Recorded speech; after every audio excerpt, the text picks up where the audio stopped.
할렐루야.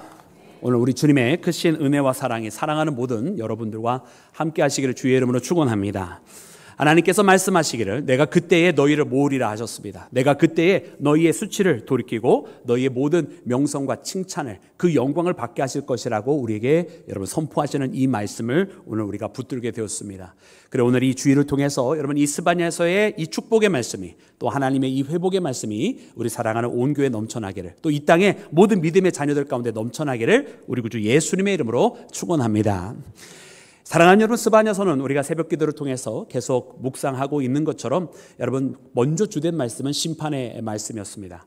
그러나 그 스바냐 선지자는 하나님께서 심판의 목소리만 전하게 하신 것이 아니라 또한 회복의 목소리를 그에게 허락하셨고, 그러므로 스바냐 선지자는 이처럼 이 스바냐 마지막 3장에 이르러서 하나님의 대회복의 역사에 대해서 선포하게 됩니다. 여러분, 하나님께서 이처럼 회복하게 하시는 여러분 이유는 무엇입니까?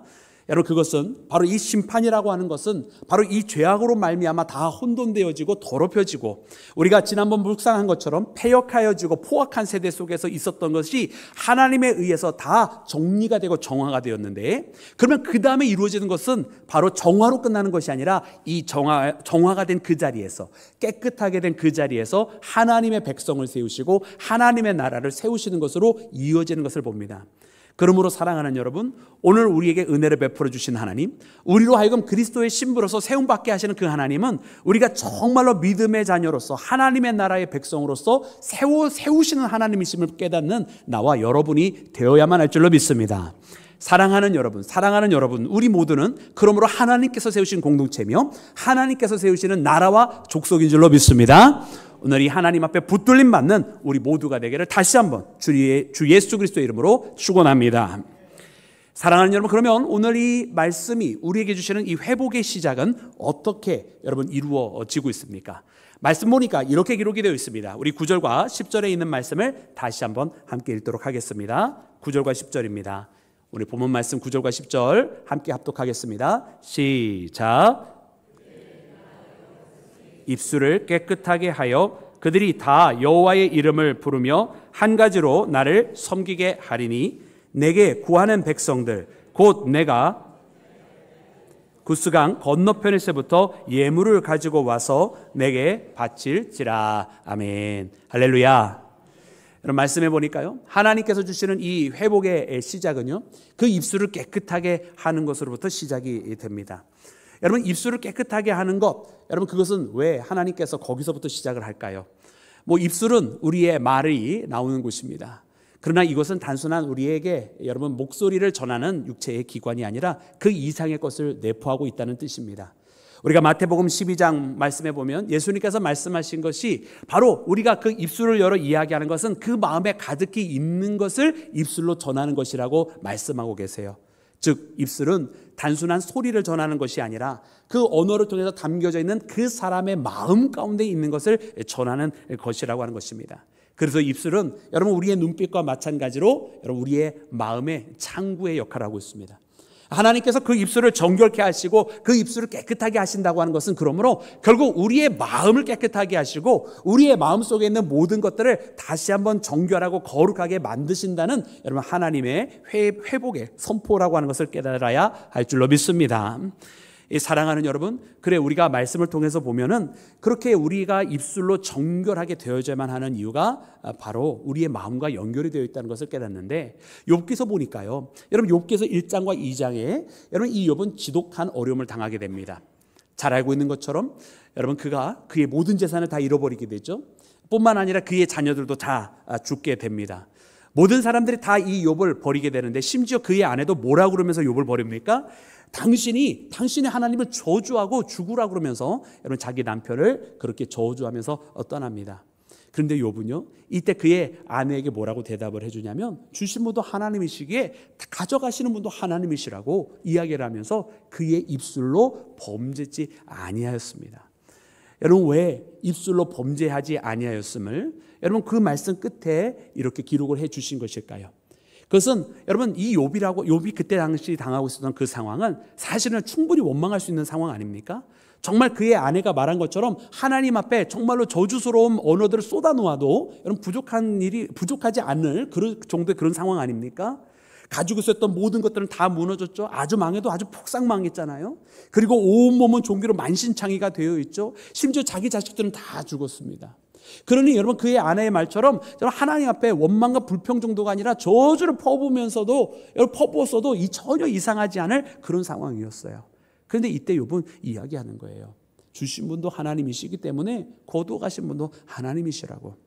그리고 그가 그의 입술로 범죄치 아니하였다고 그 말씀 말미에 기록해 주시면 바로 욥이 원망과 저주, 불평과 낙심과 절망이 아니라 이처럼 하나님에 대한 이야기를 고백함으로써 그의 마음속에 있는 것이 절망이 아니었고 그의 속에 가지고 있는 것이 불신앙이 아니라 상황에 따라서 변절하는 그런 가벼운 인생이 아니라 그의 중심은 상황이 이처럼 최악까지 치달았어도 하나님을 믿고 고백하는 신앙이라고 하는 것이 바로 그의 입술을 통해서 나왔다라고 기록한 것인 줄로 믿습니다. 그러므로 사랑하는 여러분, 우리가 우리의 입술이 정결하게 되는 것이 얼마나 중요한지 몰라요. 우리가 우리의 입술로 여러분 비난하는 목소리, 거기에서 누구를 깎아내리는 목소리, 거기에서 혐오하는 목소리, 싸우는 목소리, 불평하는 목소리, 낙심하는 목소리, 여러분 전부 다 최악의 목소리예요. 그것은 단순하게 부정적인 이야기를 하는 것이 아니라 그의 속에 무엇이 들어있는지를 그대로 나타내고 있기 때문에 그렇습니다. 여러분 상황이 조금 어렵다고 해서 세상이 조금 힘들어진다고 해서 우리가 하나님을 외면했어야 되겠습니까? 조금 어려워지는 여러분 세상에서 조금 정말 세상이 좀 요즘 정말 기이하게 돌아가고 있기는 합니다만은 여러분 그런 것들로 인해서 우리 믿음의 사람들이 낙심해서야 되겠느냐는 말이에요. 우리가 어렵게 살기에는 여러분 우리가 하루 이틀 어렵게 살았나요? 우리의 인생이 항상 그렇게 어려움 속에 있었던 것이고 그럼에도 불구하고 오늘까지 우리가 이렇게 버티고 견디고 인내하면서 살아오지 않았습니까? 여러분 그렇다고 한다면 우리가 여러분 하나님 앞에 원망하거나 낙심하거나 부정적인 이야기로 우리 입술을 가득 채워서는 아니 될 거예요. 왜냐하면 그만큼이 바로 우리 속사람이기 때문에 그렇습니다. 오히려 욥처럼 여러분 하나님 앞에 진실한 고백을 하며 세상에 이와 같은 일이 벌어진다 할지라도 우리는 흔들리지 않습니다라고 주님 앞에 고백하며 살아갈 때에 그것이 바로 우리의 속사람임을 드러내고 우리가 진정으로 믿음의 사람임을 하나님 앞에 우리의 믿음을 증거하는 상황이라고 하는 것을 깨닫는 우리 모두가 되어서 여러분 입술이 경건한 자, 그 입술이 깨끗하여진 자라고 하는 부름을 받는 우리 모두가 되기를 주의 이름으로 축원합니다. 사랑하는 여러분, 그래서 이렇게 입술이 정결하게 하셨다, 그 입술을 깨끗하게 하셨다는 것을 통해서 하나님께서는요 두 가지를 이루고 싶어 하셨어요. 우리가 아까 읽었던 9절 말씀을 보면 뭐라고 기록이 되어 있습니까? 여러분 눈으로 그 9절 말씀을 다시 한번 따라와 보시면 첫 번째로 하나님께서 주신 말씀이 그 입술을 깨끗하게 하여 누구의 이름을 부르게 하신다고 되어 있습니까? 여호와의 이름을, 우리 하나님의 이름을 부르게 하셨다라고 기록이 되어 있습니다. 여러분 하나님은요 우리가 우리의 입술을 열어 하나님의 이름을 외치기로 합니다. 우리가 주님 하면서 주님을 찾아가기를 원하신다는 말이에요. 여러분 다윗은 시편 16편에 고백하기를 이방신들에 대하여 그 앞에 제물과 전제를 올려놓지 않을 뿐만 아니라 그 이름도 부르지 않겠다고 고백합니다. 왜냐? 그 이방신들의 이름을 말하는 것은 그 마음속에 조금이라도 그것을 생각하고 있다라고 하는 뜻이기 때문에 아예 그 모든 것을 거부하는 것은 오직 자신의 입술로는 하나님만을 찬양하겠다고 하는 고백입니다. 여러분 오늘 우리는요 그렇게 하나님의 이름을 부르며 살아가는 믿음의 자녀가 되어야 할 줄로 믿습니다. 여러분 그러므로 우리가 언제 하나님의 이름을 부르게 됩니까? 우리가 언제 주님을 찾으며 주여 하면서 외치며 살아갑니까? 여러분 우리가 기도할 때 그렇게 하나님의 이름을 부르게 되는 거예요. 또 우리가 언제 하나님의 이름을 노래합니까? 여러분 우리가 찬양할 때 하나님의 이름을 노래하게 됩니다. 우리의 입술로 하나님을 찾게 되는 거예요. 또 우리가 말씀을 읽을 때 여러분 그 말씀이 함께할 때 우리는 하나님의 이름을 외치고 높이게 됩니다. 할렐루야. 그러니까 우리가 한번 돌이켜봐야 돼요. 우리가 입술이 정결하게 되었다고 하는 것, 우리가 기도하는 시간에 그렇게 되는 것이고요. 하나님은 우리가 그렇게 하나님의 이름을 찬양하기를 원하시고요. 그리고 주의 말씀과 함께 동행하기를 원하신다는 말씀이에요. 그래서 이 말씀을 붙들면서 우리가 한 주간을 한번 돌이켜보자고요. 우리가 지난 한 주간은 어떻게 살아왔는가, 우리가 어떻게 기도해 왔으며, 우리가 어떻게 하나님 앞에 찬양해 왔으며, 우리가 어떻게 주의 말씀과 동행해 왔는지를 한번 돌이켜보는 거예요. 그러면서 동시에 이 시간과 함께 우리가 한번 비교해 보는 거예요. 우리의 입술을 열어 다른 일을 했었을 때 우리가 하나님이 아니라 다른 것을 구하고 다른 것을 찾고 다른 것을 노래하고 다른 것과 함께 했던 시간들을 비교해 보는 거예요. 여러분 그러면 어느 쪽이 압도적으로 많아야 돼요? 아니 여러분 왜 망설이세요? 그냥 많은 거 말고 어느 쪽이 압도적으로 많아야 되느냐고요. 하나님의 이름을 부르는 시간이 압도적으로 많아야 할 줄로 믿습니다. 그러니까 우리는 이렇게 우리의 삶을 점검해 보면서 하나님께서 이스라엘의 회복을 바로 거기서부터 시작했다는 것을 깨달아야 돼요. 그 입술이 다른 것을 부르고 있고 그 입술이 다른 것을 찾아가고 있을 때 그것이 아니라 그 입술을 통해서 다시 하나님의 이름을 부르게 하시는, 그 입술로 다시 하나님을 찬양하게 하시는, 그 입술로 하나님의 말씀을 계속 읊조리면서, 우리가 말씀 묵상이라고 하는 것은 여러분 우리가 생각으로 하는 게 말씀 묵상이 아니에요. 그들이 원래 이스라엘 사람들이 말했던 그 묵상은요, 이 말씀을 끊임없이 중얼중얼 외치는 거예요. 그 입 가운데에 말씀이 계속 들리겠다라는 말이에요. 그것이 바로 하나님의 말씀과 함께하는 것입니다. 이렇게 하나님은 우리의 입술로 하나님을 찾기를 원하시는 것입니다. 바로 회복은 거기서부터 시작이 된 것처럼 여러분 오늘 우리 모두가 이처럼 주의 이름을 부르며 주의 이름을 찬양하며 우리의 입가에 주님의 말씀으로 가득 채우는 우리 모두가 되기를 주의 이름으로 축원합니다. 두 번째로는 아까 그 9절 말씀해 보았더니 하나님께서 이스라엘 입술을 정결케 하사 하나님의 여호와의 이름을 부르게 하실 뿐만 아니라 또한 이것도 하게 하셨습니다. 여러분 그것이 무엇입니까? 말씀해 보니까요, 한 가지로 주를 섬기게 하셨어요. 한 가지로 나를 섬기리니라고 하면서 여러분 말씀에 기록이 되어 있더라고요. 여러분 이 한 가지로 우리는 주님을 섬기는 자가 되기를 주의 이름으로 축원합니다. 여러분 근데 이 한 가지가 무슨 뜻일까요? 이 한 가지. 여러분 이 한 가지라고 하는 것은 물론 이 한 개를 뜻하는 것이 아니라 그들이 한 가지로 하나로 섬겼다 이런 뜻이에요. 하나로. 그러면 이 하나로 하는라는 말에 원어를 보았더니 뭐라고 기록이 되어져 있느냐면 이렇게 기록이 되어져 있는데 우리 화면에 스크린에 보여주시겠습니다. 네, 이렇게 기록이 되어져 있어요. 히브리 말로 쉐켐 에헤트라는 뜻이에요. 쉐켐 에헤트. 그러니까 두 가지 단어로 쓰여져 있어요. 아니 한 가지니까 여러분 그냥 한 단어로 표현해 줘야 될 거 아니에요. 더군다나 하나라는 뜻인데 이게 쉐켐 에헤트라고 두 개로 되어 있더라고요. 그래서 말씀의 그 뜻을 찾아가 보았더니 왜 두 개로 되어져 있을까? 첫 번째 쉐켐이라고 하는 그 말의 뜻은 어깨란 뜻이에요. 어깨. 예, 어깨. 근데 이 어깨가 어떻게 되어 있느냐? 에헤트. 하나로 되어져 있다. 연결되어져 있다. 그러니까 이 한 가지라고 하는 것은 원래 하나라서 한 가지로 섬겼다는 뜻이 아니라 원래는 그 어깨가 여러 개 있듯이 여러분 두 개예요. 지금 이 말씀 보면은. 그래서 그 두 개가 근데 연결이 되어져 있어. 원래는 여러 개였는데 그게 연결이 돼서 한 가지로 섬겼다는 뜻입니다. 마치 일꾼들이 일을 할 때에 무거운 이 짐을 들기 위해서 혼자 힘으로 되지 아니하니까 장대를 가지고 그 물건에다가 그 무거운 짐을 연결을 해서 어깨에 어깨를 맞대고 장대를 함께 짊어져서 함께 그것을 담당하는 것. 그게 바로 쉐켐 에헤트라고 하는 뜻이에요. 그렇게 한 가지로 하나님을 섬겼다는 뜻입니다. 할렐루야. 그래서 이 쉐켐 에헤트라고 하는 단어가 합심하다는 뜻이 있고요. 또 일심으로, 합심과 합력할 때는 그 마음도 아파해지잖아요. 그래서 일심으로라는 의미도 있는 거예요. 할렐루야. 여러분 회복은 그렇게 시작을 하는 거더라고요. 회복은 어떻게 시작합니까? 회복은 주의 성도들이요, 서로 다른 존재로서 각기 자기 소견대로 저 사사기의 말씀대로 왕이 없어도 각기 자기 멋대로 행했던 그런 시절처럼 사는 것이 아니라 그들 가운데 하나님을 중심으로 마음이 하나가 되고 합력하여서 무거운 짐이라 할지라도 서로 장대로 연결해서 여러 개의 어깨가 아니라 하나의 어깨처럼 그렇게 하나님을 합력하여 섬기는, 한 가지로 섬기는 그런 놀라운 함께함의 역사가 일어나는 것이 회복인 줄로 믿습니다. 여러분 그래서 우리 사랑하는 교회가 이처럼 주님 안에서 회복의 역사를 더 이루기를 주님의 이름으로 축원합니다. 우리가 각기 다른 사람들이고 각기 다른 생각을 가지고 있어요. 그래서 우리가 각기 다른 어깨들이 있어요. 누구의 어깨는 조금 더 멋있고요, 누구의 어깨는 조금 더 화려하고요, 누구의 어깨는 조금 더 미적 감각이 있는 것 같아요.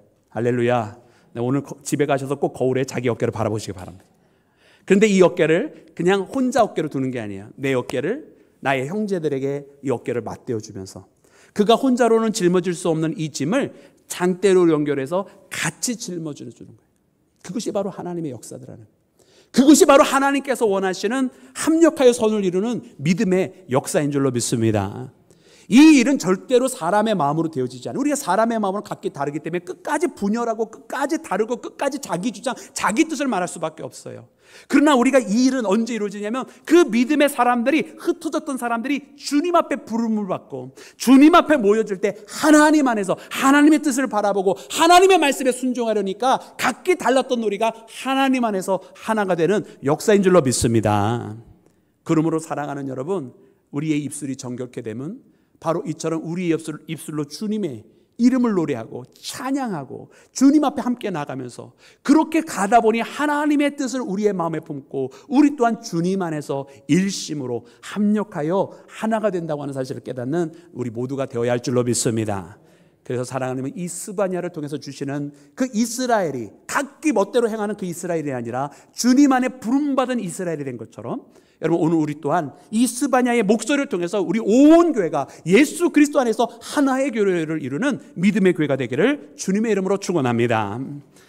여러분 두 번째로 오늘 말씀을 통해서 보니까 이 회복의 역사가 또한 남는 자들 가운데 이루어지는 것을 봅니다. 우리 남은 자들이라고 하는 여러분 아주 중요한 여러분 구약의 개념이 있는데요. 그 말씀에 대해서 이렇게 기록을 하고 있습니다. 우리 11절부터 13절까지 말씀을 함께 읽겠습니다. 시작. 그날에 내가 내게 범죄한 모든 행위로 말미암아 내가 네 가운데서 교만하여 자랑하는 자들을 제거하여 내가 나의 송산에서 다시는 교만하지 않게 할 것임이라. 내가 곤고하고 가난한 백성을 네 가운데에 남겨두리니 그들이 여호와의 이름을 의탁하여 보호를 받을지라. 이스라엘의 남은 자는 악을 행하지 아니하며 거짓을 말하지 아니하며 입에 거짓된 혀가 없으며 먹고 누울지라도 그들을 두렵게 할 자가 없으리라. 아멘. 할렐루야. 여러분 말씀 보니까 이렇게 정결하게 된 자에 대해서 쭉 보여주시죠. 이 정결하게 된 자가 먹고 눕는데 여러분 그를 두렵게 할 자가 있다 하십니까? 없다 하십니까? 없다 하십니다. 이것이 바로 하나님께서 그 남은 자에게 주시는 축복이에요. 먹고 눕는다고 하는 것은 여러분 이스라엘의 여러분 식생활의 모습을 그대로 보여주죠. 그때 당시에는 식탁과 의자가 아니라 그저 밑에 판을 깔아놓고 누워서 먹는 것을 이야기해요. 그러니까 원수 앞에서 상을 차려주신다라고 하는 여러분 그 시편 23편의 말씀은 놀라운 일이에요. 왜냐하면 여러분 누워서 어떻게 원수가 오는 걸 대비할 수 있습니까? 그런데 하나님께서는요 그 원수 앞에서도 상을 차려주신다고 하는 이야기는 우리가 그렇게 옆으로 누워서 편안하게 먹을 수 있도록 만들어주신다는 뜻이죠. 왜냐? 그 원수는 하나님께서 담당해 주실 것이기 때문에. 할렐루야. 그러니 우리는 두려워할 이유가 없는 줄로 믿습니다. 하나님께서 그와 같은 축복을 이 남은 자에게 주신다라고 말씀해 주신 거예요. 근데 이 남은 자를 이해하기 위해서 먼저 앞에 있는 이 두 가지 말씀 11절과 12절에 있는 말씀을 먼저 이해해야 되는데, 왜냐하면 여러분 이 11절과 12절에는 두 가지 다른 존재들에 대해서 말씀하고 있어요. 한편으로는 교만한 자에 대해 말씀해 주시고요, 다른 한편으로는 곤고하고 가난한 자에 대해서 말씀을 해 주십니다. 그런데 여러분 이 곤고하고 가난한 자에 대해서 결단코 부정적으로 말씀하고 있지 않아요. 그들의 상태를요. 왜냐하면 만약 이 가난한 자에 대한 상태를 부정적으로 인식하는 가운데 말씀을 전해 주시는 것이라고 한다면 하나님께서 가난한 자들을 뭐 붙들어 주시리라든지 아니면 가난한 자들을 들어 세우리라고 하신다든지 뭐 하나님께서 가난한 자들과 함께 하시겠다든지 뭐 이런 표현이 되어져야 되는데, 그런 표현을 하나님께서 말씀하신 것이 아니라 도리어 그 가난한 자들을 남겨두시겠다고 말씀하시잖아요. 그러니까 이 12절에 나오는 곤고하다 가난한 자라고 표현해 주신 것은 부정적인 상태가 아니라 오히려 하나님께서 원하시고 바라는 상태를 의미합니다. 그러면 이 말씀 가운데 나오는 이 가난한 자는 어떠한 상태길래 하나님께서 그들을 그와 같이 있도록 만드시겠다고 하신 것일까요? 그것은 바로 그래서 11절 말씀과 함께 읽어야 되는데, 11절 말씀에 나오는 그 교만한 자와 정반대의 상황이기 때문에 그래요. 교만의 근본은 무엇입니까? 여러분 교만의 근본은요 하나님처럼 되겠다는 것이에요. 하나님처럼 되겠다고 하는 것이 되게 여러분 되게 말도 안 되는 소리지 이렇게 생각할 수 있지만 사실은요 우리 인간은 다 그렇게 살고 싶어 해요. 무슨 뜻이냐면 하나님처럼 되고 싶어 한다는 뜻이 무슨 뜻이냐면, 여러분 저 원수마귀 사단이 인간을 유혹했다의 말씀 이야기처럼, 또 이사야서 14장 말씀에 그 사단이 하나님 앞에 도전했던 것처럼 이것은 바로 하나님 없이 내가 하겠다라고 하는 것이 바로 교만의 근본이요 하나님처럼 되고 싶어 하는 것입니다. 하나님의 뜻에 따라 살아야 되는데 하나님의 뜻이 아닌 내 뜻대로 살겠다. 하나님께서 인도해 주시면 그 인도함 받아 따라가야 되는데 그것이 아니라 나는 내가 있고 싶은 곳에 있겠다. 그게 바로 교만이라는 말이에요. 그래서 바벨탑 사건 속에서 보면 여러분 그들이 이 높은 탑을 쌓아가면서 뭐라고 이야기합니까? 우리가 흩어짐을 면하리라 이렇게 이야기하잖아요. 즉 자기들이 이만큼 했고 이만큼 할 수 있는 능력이 있으니 이제는 하나님 따라가는 그런 인생 아니라 우리 뜻대로 우리가 있고 싶은 곳에 있자 이거예요. 그러니 바로 그들이 하나님을 버린 것이고 하나님을 멸시하는 것이고 하나님 없어도 된다고 하는 것입니다. 그것이 바로 교만의 근본이라고 하는 거예요. 그러니까 오늘 이 세상에 있는 모든 사람들도 그 교만함이 있는 겁니까 없는 겁니까? 있는 겁니다. 내가 내 뜻대로 살겠다고 하나님 앞에 묻고 하나님의 인도함 받겠다고 해야 되는데 그것이 아니라 내가 내 마음대로 내 갈 길 정하고 내가 내 뜻대로 그냥 살겠다고 이야기할 때, 내 육신의 것을 사모하고 나아갈 때, 나는 예배할 필요가 없다고 이야기할 때, 여러분 그는 교만 가운데 있는 거예요. 우리 인간이 이렇게 나약한 존재임에도 불구하고 깨닫지 못하고 그저 자기 뜻대로 살아간다는 거죠. 그래서 하나님께서 그 교만한 자, 하나님 앞에 의뢰하지 않는 자와 반대적인 상황 속에 있는 사람들을 보여주신 거예요. 곤고하고 가난한 자, 하나님의 도움이 없이는 살 수 없는 그러한 자, 하나님을 의지할 수밖에 없는 자를 보여주시면서 그런 자들을 남겨놓으신다는 거예요. 왜? 하나님은 하나님의 백성이 그렇게 하나님을 의지하고 하나님을 의뢰하며 하나님 없이는 나는 살 수 없습니다라는 그런 고백을 들으시기를 원하시는 하나님이시며, 우리 하나님은 사실은 그 누구보다도 우리가 연약한 존재를 아시기에 그의 보살핌을 주시기를 원하시는 하나님이시기 때문에 그의 자녀들 또한 그렇게 하나님을 찾기를 원하시는 줄로 믿습니다. 그래서 하나님은 우리에게 곤고한 자, 가난한 자, 그들이 남은 자가 될 것이라고 말씀을 해주시는 거예요. 여러분, 예수님께서 팔복의 말씀을 산상수훈가한테 선포해 주시는데 제일 먼저 선포해 주신 말씀이 무엇입니까? 심령이 어떠한 자가 복이 있어요? 가난한 자가 복이 있다는 거예요. 가난한 자. 여러분, 우리는 그렇게 심령이 가난한 자가 돼야 돼요. 그래서 그 심령이 가난한 자가 되어야 하나님을 의지합니다라는 고백이 나오는 거고요. 심령이 가난해야 내가 내 뜻대로 가는 것이 아니라 주님의 말씀에 따라가겠습니다라고 순종하게 되는 거예요. 여러분, 오늘 우리는요, 심령이 가난하지가 않은 거예요.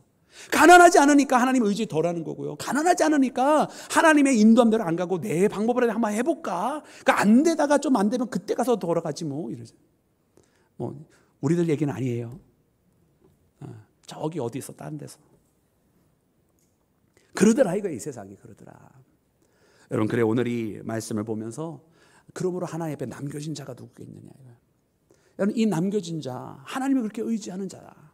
그리고 그 남겨진 자가, 그렇게 하나님 앞에 남은 자가 누워도 먹고 누운 즉 두려워할 이유가 없어지게 된다고. 하나님께서 그들에게 보살핌을 주신다고. 왜? 하나님을 의지하고 하나님의 품을 잡고 찾으니까 하나님께서 그의 날개 그늘 아래 있는 자를 어찌 보호하지 않으실 수가 있겠습니까? 여러분, 우리는 그렇게 하나님의 품 안에 거하는 믿음의 자녀가 되기를 주의 이름으로 축원합니다. 사랑하는 여러분, 이 남는 자에 대한 고백은 그러므로 우리가 바로 그와 같은 믿음의 사람이 되어야 된다고 이야기해 주세요.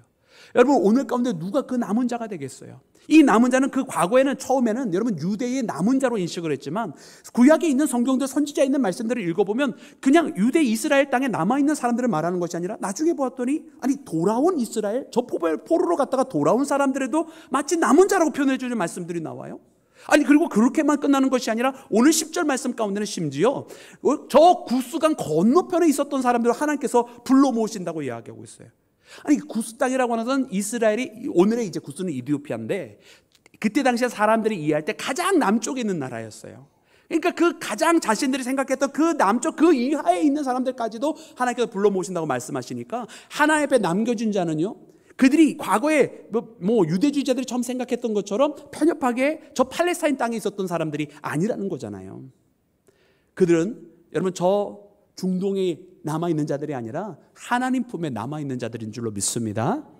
그래서 로마서는 우리에게 이렇게 기록을 해주고 계십니다. 우리 로마서 11장 17절부터 20절 우리 상반절까지 말씀, 믿음으로 섰느니라까지 말씀 우리 함께 읽도록 하겠습니다. 시작. 또한 가지 얼마가 꺾이었는데 돌 감람나무인 네가 그들 중에 젖붙임이 되어 참 감람나무 뿌리에 진액을 함께 받은 자가 되었은즉 그 가지들을 향하여 자랑하지 말라. 자랑할지라도 네가 뿌리를 보존하는 것이 아니요 뿌리가 너를 보존하는 것이니라. 그러면 네 말이 가지들이 꺾인 것은 나로 젖붙임을 받게 하려 함이라 하리니 옳도다. 그들은 믿지 아니함으로 꺾이고 너는 믿음으로 섰느니라. 아멘. 할렐루야.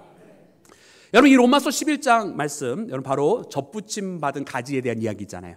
이때 젖붙임 받은 가지는 누굽니까? 바로 이스라엘 사람들이 아니라 이방인들, 새롭게 믿기 시작한 이방인들을 말하는 거예요. 거기에 가지가 꺾여졌다는 이야기는 이스라엘 사람들이 예수 그리스도를 믿지 아니함으로 꺾여진 가지로 표현이 된 것이고, 돌 감람나무인 네가 신열매를 맺을 수밖에 없었던 여러분 그 이방인들을 두고 이야기한 것인데, 그 이방인들이 돌 감람나무 가지지만 젖붙임을 받았어요. 그랬더니 다른 정말로 아름다운 열매를 맺게 되는 것인데, 이유는 뭐냐? 가지가 자라서가 아니라 그 뿌리로부터 제대로 된 것을 공급받았기 때문에. 그럼 그 뿌리는 누굽니까? 바로 예수 그리스도이신 줄로 믿습니다. 우리에게 참 생명을 주시는 예수님 안에 젖붙임 받은 자들이 열매를 맺는 줄로 믿습니다. 그러면 그들은 믿지 아니함으로 그렇게 된 것이고 너는 믿음으로써 섰다라고 이야기하는 거예요. 그러면 오늘 이 시대에 여러분 누가 남은 자인가 보았더니 바로 이처럼 누군가 뭐 혈통으로 어떻게 했다, 과거에 어떻게 했다, 이게 관계 있는 것 아니고요. 뭐 누구는 많이 배웠다, 적게 배웠다, 누구는 가진 것이 많다, 이런 것도 아무 상관이 없는 것이고요. 오직 예수님 안에 믿음으로 접붙임 받은 자가 끝까지 주님 안에 남은 자들인 줄로 믿습니다. 사랑하는 여러분, 그래서 우리가 그렇게 접붙임을 받아야 돼요. 오늘 우리가 그렇게 예수님 안에 남은 자가 되어야 할 줄로 믿습니다. 정말로 주님께서 기뻐하시는 자, 주님께서 그들에게 한량없는 은혜가 넘치게 되는 것인데요, 오늘 우리가 믿음의 발걸음을 옮기면서 세상적인 발걸음이 아닌 주님 안에 남겨진 자 되는 나와 여러분이 되기를 주의 이름으로 축원합니다. 여러분, 이와 같이 하나님께서 이스라엘을 회복을 시켜주시는데, 이 회복을 시키니까 여러분 하나님께서요 얼마나 많은 은혜와 축복을 주시는지 몰라요. 특별히 오늘 본문 말씀 가운데 보니까 마지막에요, 여러분 우리 16절과 17절 말씀을 함께 봅니다. 여러분 거기 보니까 이렇게 기록이 되어져 있어요. 우리 함께 다 같이 한 목소리로 합독해서 읽겠습니다. 시작. 그날에 사람이 예루살렘에 이르기를 두려워하지 말라. 시온아 내 손을 늘어뜨리지 말라. 너의 하나님 여호와가 너의 가운데 계시니 그는 구원을 베푸실 전능자시라. 그가 너로 말미암아 기쁨을 이기지 못하시며 너를 잠잠히 사랑하시며 너로 말미암아 즐거이 부르며 기뻐하시리라 하리라. 아멘. 할렐루야. 여러분, 하나님께서 얼마나 축복하시면 하나님께서 그 기쁨을 이기지 못하신다는 거예요. 너를 잠잠히 사랑하사. 여러분, 이때 이 잠잠이라고 하는 표현은 뭐냐면 어떠한 그 요동치는 사건이 벌어져도 흔들리지 아니하는 샬롬의 평화라는 거예요. 그러니까 하나님께서 끊임없는 한결과 같은 사랑으로 함께 해주신다고 말씀해요. 그러니까 너는 기뻐하고 또 기뻐하라고 말씀해 주세요. 여러분, 이와 같은 하나님의 축복은요 14절부터 사실은 시작이 돼요. 그래서 즐거워하라 즐거워하라, 거긴 또 그렇게 기록이 되어 있어요. 그러니까 즐거워하고 즐거워하고요, 기뻐하고 기뻐해야 할 줄로 믿습니다. 아니 근데 아멘을 왜 이렇게 심각하게 하세요? 즐거워하고 즐거워하고 기뻐하고 기뻐해야 될 줄로 믿습니다. 그렇게 우리가 하나님께서 지켜주시고 인도해주고 보호해주시니까 그런 기쁨과 즐거움이 있는 거예요. 우리가 15절 말씀을 눈으로 따라와 보면 하나님께서 거기서 세 가지를 해주시는데, 첫 번째는 형벌을 없애주신다 말씀하시고, 두 번째로는 원수를 제거하신다 말씀하시고, 그리고 세 번째로는 왕이 되시겠다 말씀해 주세요. 그러니까 형벌이라고 하는 것은 죄의 결과로 따라오는 거잖아요. 그러니까 하나님은 형벌 없애주시겠다 하시는 말씀은 죄를 용서만 해주시는 것이 아니라 이 죄 때문에 벌어진 결과들이 있는데, 이 결과들로부터 괴로움받을 수밖에 없는 이유들이 있는 것인데, 그 모든 것까지도 하나님께서 다 없애버려 주시겠다. 여러분, 우리가 하나님으로부터 이 은혜를 누려야 할 줄로 믿습니다. 그리고 또 그 원수를 제거하시겠다 말씀해서, 마치 요한계시록 마지막에 원수마귀 사단들을 다 하나님께서 여러분 제거하시는 것처럼 그렇게 하나님께서 그 모든 대적들을 없애겠다고 말씀하세요. 그리고 하나님께서 친히 우리의 무엇이 되어주신다고 말씀해 주셨어요? 왕이 되어주시겠다. 할렐루야. 하나님은 우리의 누구십니까? 왕이신 줄로 믿습니다. 여러분, 이 왕이라고 하는 의미의 중요한 메시지는 뭐냐면, 오늘 하나님께서 이 동사로서 표현해 주신 것이 있어요. 끊임없이 하나님께서 뭐라고 말씀하시냐면 모으시겠다, 모으시겠다, 모으시겠다고 말씀하세요. 여러분, 왕이 없으면 어떻게 됩니까? 사사기는 이렇게 고백을 했습니다. 그 사사기 모든 말씀의 말미에 그들이 왕이 없으므로 각기 자기 소견대로 행하더라는 거예요. 그러니까 왕이 없으니까 사람들이 각기 자기 멋대로 행동하면서 다 흩어져 버린 거예요. 근데 이 흩어졌던 백성들에게 하나님께서 왕이 되어주신다는 말씀은 이제 하나님의 뜻 안에서 다 불러 모으시는, 각기 길로 가다가 각기 길에서 망하잖아요, 이스라엘들이. 그러나 하나님의 품 안에서 불러 모으셔서 하나님의 품 안에서 이 평안과 안식을 누리게 하신다는, 여러분 이 말씀을 발견하는 우리 모두가 되어야 할 줄로 믿습니다. 그래서 여러분 18절 말씀에 보면 근심하는 자를 불러 모은다 말씀해 주셨어요. 그러니까 이 근심하는 자가 무엇과 대비되는 거냐면, 아까 우리가 읽었던 17절 말씀에 기뻐하는 자하고 대비가 되는 거예요. 우리는 주님 안에서 기뻐하지만 우리의 이전은 무엇이었냐? 슬픔과 근심 가운데 있었던 거예요. 근데 우리가 우리의 삶의 자리에서 그와 같았지만 하나님의 부름을 받아 하나님의 품으로 모여지게 되니까 어떻게 됩니까? 기뻐하는 자가 됐다는 거예요. 할렐루야. 그리고 또 19절 20절 말씀에 보니까 그 수치를 우리에게 칭찬과 명성으로 영광으로 바꿔주시겠다는 말씀해 주세요. 우리의 부끄러웠던 날들, 여러분 아픔의 날들이 있습니다. 그러나 그 아픔의 날들이 도리어 영광이 되게 하시고, 부끄러움이 오히려 하나님 앞에 감사의 제목이 되게 하시는 놀라운 대반전의 역사를 하나님께서 만들어 주십니다. 여러분, 이것은요 우리보다 앞서서 예수님께서 먼저 걸어가신 길입니다. 예수님의 십자가의 길은 세상적으로 봤을 때는 수치의 길이요, 모욕의 길입니다. 패망의 길입니다. 그러나 그것은 세상의 눈으로 바라봤을 때 그런 거예요. 그것이 진정으로 사실은 무엇이 되었습니까? 생명의 시작이 되었고 구원의 기틀이 되었는 줄로 믿습니다. 하나님께서 우리에게 그와 같은 길을 역사해 주시는 거예요. 처음에는 이것이 뭔가 잘못된 것 같고 그냥 아픔이기만 한 것 같은데 알고 봤더니 오히려 하나님께서 영광의 길로 바꾸어 주시는 시작이더라는 말이에요. 여러분, 오늘 우리의 그 영광의 길은 이미 시작이 되었는 줄로 믿습니다. 그러므로 주님 안에서 기뻐하고 기뻐하시기를 주의 이름으로 축원합니다. 그럼 말씀 우리가 16절 보니까 시온아 하면서 부르세요. 시온아. 우리 교회 이름이 시온이지 않습니까? 할렐루야. 시온아 부르셨어요. 누구 부르신 거예요? 네, 할렐루야. 누구 부르셨다고요? 아니, 저쪽 누구만 가면 자꾸 이야기하잖아. 이쪽이 좀 약한데. 누구를 부르셨다고요? 네, 우리를 부르세요. 시온아. 내 손을 늘어뜨리지 마라. 여러분, 늘어뜨리는 건 늘어뜨린다고 하는 표현은 낙심해서 절망에 있는 상태를 말해요. 그래서 손을 이렇게 힘들다, 어렵다, 안 된다, 불가능하다, 이런 게 손을 늘어뜨리는 거예요. 하나님께서요, 손을 늘어뜨리지 말라고 말씀하셨어요. 그 손을 다시 굳게 잡으라는 뜻이에요. 할 수 있다. 주님께서 이끌어 주시니까 힘을 내보자. 할렐루야. 우리 하나님은 그런 회복을 주시는 하나님이신 줄로 믿습니다. 그래서 오늘 이 말씀을 꼭 붙들고 입술이 정결하게 된 자로서 우리의 입술 가운데 주님의 이름을 찾으며 우리가 어깨를 맞대며 일심으로 나아가고 우리가 주님 안에서 남겨진 자가 되어서 예수님 안에 접붙임 받은 바자이고 우리의 모든 아픔의 역사를 받고 영광의 역사로 바꾸시는 하나님, 주님 안에서 기뻐하고 기뻐하는 우리 모두가 되기를 주님의 이름으로 축원합니다.